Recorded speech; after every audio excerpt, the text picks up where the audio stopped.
جب نہ جان جا رہی ہو نہ عزت جا رہی ہو تو پھر پیسہ بھی شریعت میں ہے کہ اس کی بھی حفاظت کرو۔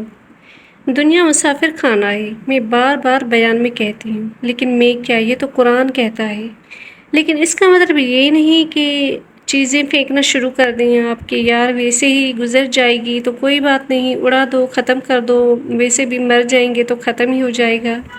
تو مر جائیں گے تو ختم تو ہوگا، لیکن اس سے پہلے ختم ہوگا تو ٹائم سے پہلے ہی مر جائیں گے۔ سمجھ رہے ہیں نا آپ میری بات؟ بسم اللہ الرحمن الرحیم۔ السلام علیکم میرے پیارے پیارے بہن بھائیوں، امید کرتی ہوں آپ سب بالکل ٹھیک اور خیریت سے ہوں گی۔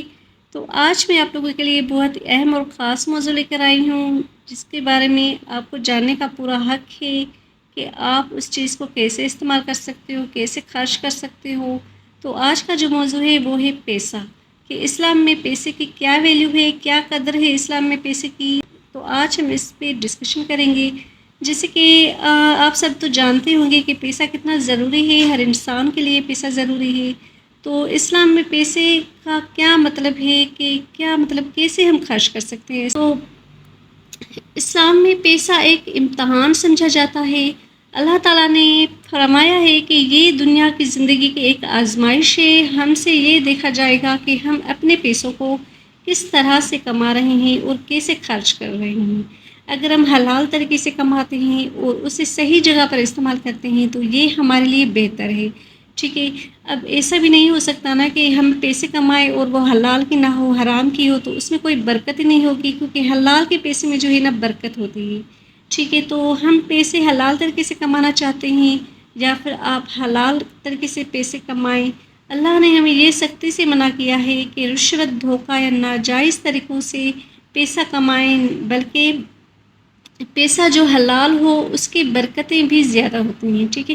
اب یہ بات آ گئی نا کہ انسان کو جو ہے نا اگر حلال کی کمائی ہوتی ہے تو وہ زندگی بھر خوش رہتا ہے، سکون میں رہتا ہے، اور وہ مطلب کہ کسی کا محتاج نہیں ہوتا۔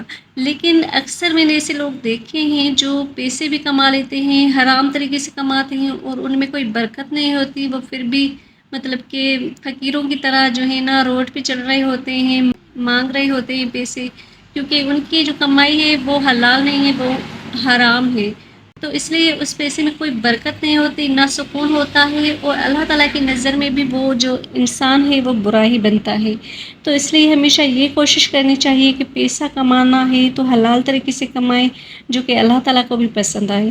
اسلام میں دولت کے ساتھ ذمہ داری کا احساس دلاتا ہے، ہمیں اپنی دولت میں سے کچھ حصہ ضرور خیرات کے طور پر بھی دینا چاہیے، جیسے کہ قرآن میں اللہ تعالیٰ نے فرمایا ہے، اور جو لوگ اپنی دولت کو خرچ کرتے ہیں ان کے لیے بڑی نعمتیں ہیں۔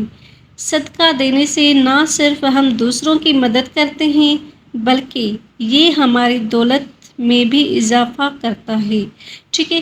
تو اس کا مطلب یہ ہوا کہ اگر ہم اپنی دولت کا کچھ حصہ اگر دوسروں کو دیں یا پھر دوسروں کی مدد کریں، جو غریب لوگ ہیں ان کی ہم مدد کریں، جن کے پاس پیسے نہیں ہیں، جن کے پاس روزگار نہیں ہے، اگر ہم اپنا مطلب کچھ حصہ ان کو دیں یا پھر ان کی مدد کریں تو ہماری دولت میں ہی برکت ہوگی، ٹھیک ہے، اضافہ ہوگا ہماری دولت میں۔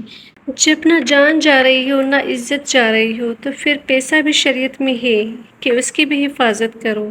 اسلام میں سب سے بڑی کامیابی آخرت کی کامیابی ہے۔ پیسے کی محبت ہمیں اس دنیا سے تو کیا فانی چیزوں سے دور کر سکتی ہے۔ دنیا مسافر خانہ ہے، میں بار بار بیان میں کہتی ہوں، لیکن میں کیا، یہ تو قرآن کہتا ہے۔ لیکن اس کا مطلب یہ نہیں کہ چیزیں پھینکنا شروع کر دیں آپ کہ یار ویسے ہی گزر جائے گی تو کوئی بات نہیں، اڑا دو، ختم کر دو، ویسے بھی مر جائیں گے تو ختم ہی ہو جائے گا۔ تو مر جائیں گے تو ختم تو ہوگا، لیکن اس سے پہلے ختم ہوگا تو ٹائم سے پہلے ہی مر جائیں گے۔ سمجھ رہے ہیں نا آپ میری بات؟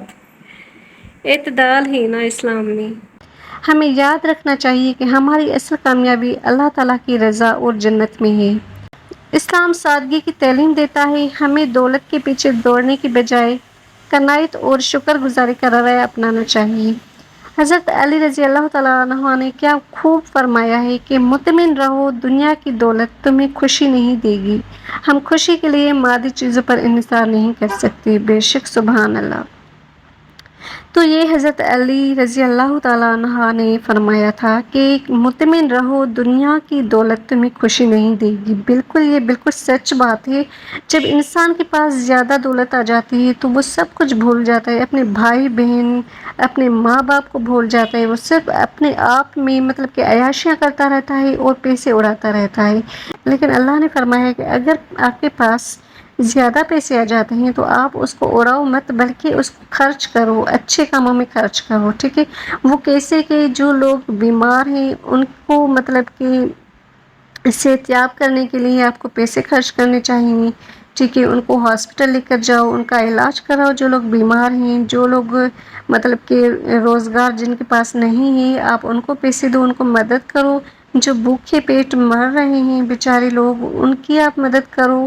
اور تو اور جو بچیاں اسکولس میں پڑھتی ہیں، جن کے پاس فیس نہیں ہے، وہ پڑھ نہیں پاتی بچیاں، تو ان کی مدد کریں آپ لوگ، اور ان بچیوں کو سپورٹ کریں اسکول میں، ٹھیک ہے۔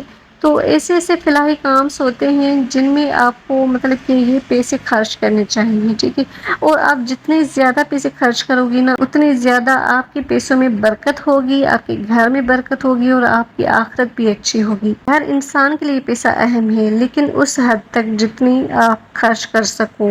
لیکن ایسا نہیں ہے کہ آپ کے پاس زیادہ پیسہ آ جائے تو بس آپ اڑانے لگ جاؤ، بالکل بھی نہیں کرنا چاہیے ایسا۔ اگر آپ کے پاس زیادہ پیسے ہیں تو آپ ان کو اچھے کاموں میں خرچ کرو، لیکن اس کی اصل قدر اس کے استعمال میں ہے۔ پیسہ رکھنے کے لیے بھی نہیں ہے، پیسہ اڑانے کے لیے بھی نہیں ہے، ٹھیک ہے۔ پیسے کو خرچ کرنے کے طریقے آنے چاہیے، اور کیسے خرچ کرتے ہیں، اپنی ضروریات پوری کریں اور دوسروں کی بھی ضروریات پوری کریں۔ اگر آپ کے پاس پیسے زیادہ ہیں تو ہم سب کو چاہیے کہ ہم اپنی دولت کو اللہ کی راہ میں خرچ کریں اور دوسروں کی مدد کریں، اور اپنی ساری زندگی کو سادگی اور قناعت کی اصولوں پر گزاریں۔ اللہ تعالیٰ ہمیں ہدایت عطا فرمائے، اور باقی جو لوگ برے کام کر رہے ہیں، جو پیسے اڑا رہے ہیں، جو اپنے ماں باپ کی سپورٹ نہیں کر رہے، اپنے بہن بھائیوں کو مطلب ایسے چھوڑ دیا ہے، انہوں نے ان کو سپورٹ نہیں کرتے، تو ہم دعا کرتے ہیں کہ اللہ تعالیٰ ان کو ہدایت دے، اور ہم سب کو اللہ تعالیٰ ہدایت عطا فرمائے، آمین۔ تو میرے پیارے پیارے بہن بھائیوں، امید کرتی ہوں آج کا میرا موضوع آپ کو پسند آیا ہوگا، تو میری ویڈیو کو لائک کرو، شیئر کرو، اور میرے چینل کو سبسکرائب کرو، تاکہ مزید ایسی آنے والی ویڈیوز آپ تک پہنچ سکیں۔ تو میرے پیارے بہن بھائیوں، اب مجھے دیجیے اجازت، اللہ حافظ۔